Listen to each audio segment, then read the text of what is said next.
আপনাকে দেখতে আসবো আসলে এরকম কোনো প্রিপারেশন ছিল না, হঠাৎ করে ডিসিশন নেওয়া। যদি প্রিপারেশন থাকতো হয়তো আরেকটু ভালো গেটআপে আসতে পারতাম। যেহেতু বিয়ে শাদির ব্যাপার আর আপনি যেহেতু একটা মেয়ে মানুষ, আমি যদি আগে কথা বলি আপনার জন্য সুবিধা হবে। বিয়ে শাদির ব্যাপারে আমাদের সোসাইটিতে আমাদের ছেলে পক্ষ মেয়ে পক্ষ আমাদের দুই পক্ষের একটা কমন চাওয়া থাকে, সেটা হচ্ছে আমরা একটা ভালো ছেলে চাই, একটা ভালো মেয়ে চাই। তো এই ভালো ছেলে ভালো মেয়ে এটা আসলে সার্চ করা হয় কীভাবে? আপনি দেখবেন 8-10 বছর রিলেশন করে বিয়ে করার পর 3 মাসের মাথায় ডিভোর্স হয়ে যায়। 12 বছর সংসার করার পর মানুষ আলাদা হয়ে যায়।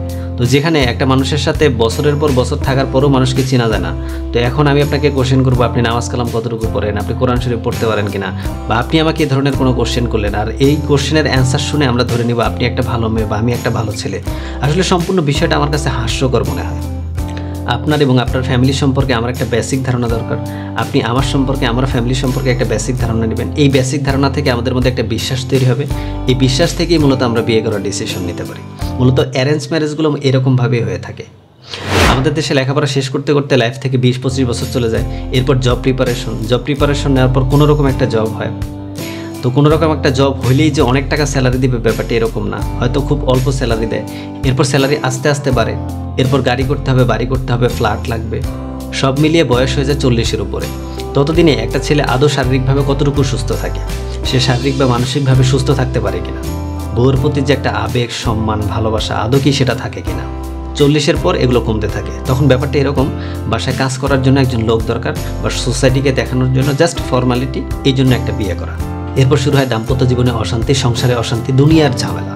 আমার চিন্তা হচ্ছে আমার এখন যা আছে যতটুকু আছে এটার উপর যে হ্যাপি থাকতে পারবে, আমার প্রফেশনকে যে সম্মান করতে পারবে, আমি তাকেই বিয়ে করব, যে আমাকে বুঝতে পারবে। ব্যাপারটা এরকম না যে গাড়ি বাড়ি টাকা এগুলো দরকার নাই, হ্যাঁ এগুলো দরকার আছে। যে আমার পাশে থাকতে পারবে, যে আমাকে মেন্টালি সাপোর্ট দিবে, আমি এর থেকে ভালো কিছু করে দেখাবো। আমাদের সমাজে মেয়ের বাবাকে এক প্রকার হিডেন ব্ল্যাকমেল করে টাকা পয়সা নেওয়া হয়। আজকে আমি আপনার মা বাবাকে হিডেন ব্ল্যাকমেল করলাম, আমার ঘরেও তো একটা মেয়ের সন্তান হতে পারে। আপনাকে আপনার মা বাবা লেখাপড়া করাইছে, দেখে শুনে রাখছে, খাওয়াইছে, পড়াইছে, এটাই তো অনেক। জামাই হিসেবে খুশি হয়ে আদর করে যদি দিতে চায় আমার কোনো আপত্তি। এখন হাতে হাতে ফোন, ছোট ছোট ছেলে মেয়েরাও রিলেশন করে, কিন্তু সমস্যাটা হচ্ছে বিয়ের পরেও করে।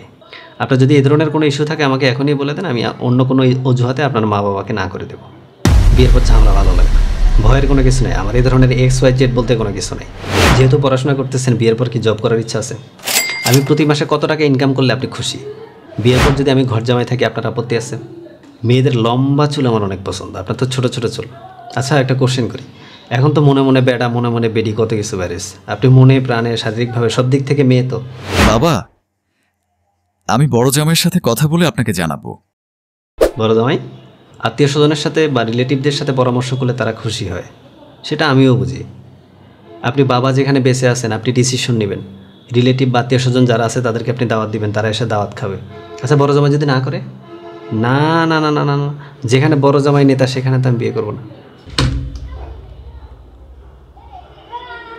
না না, আমি এঙ্গা সেঙ্গরা নই।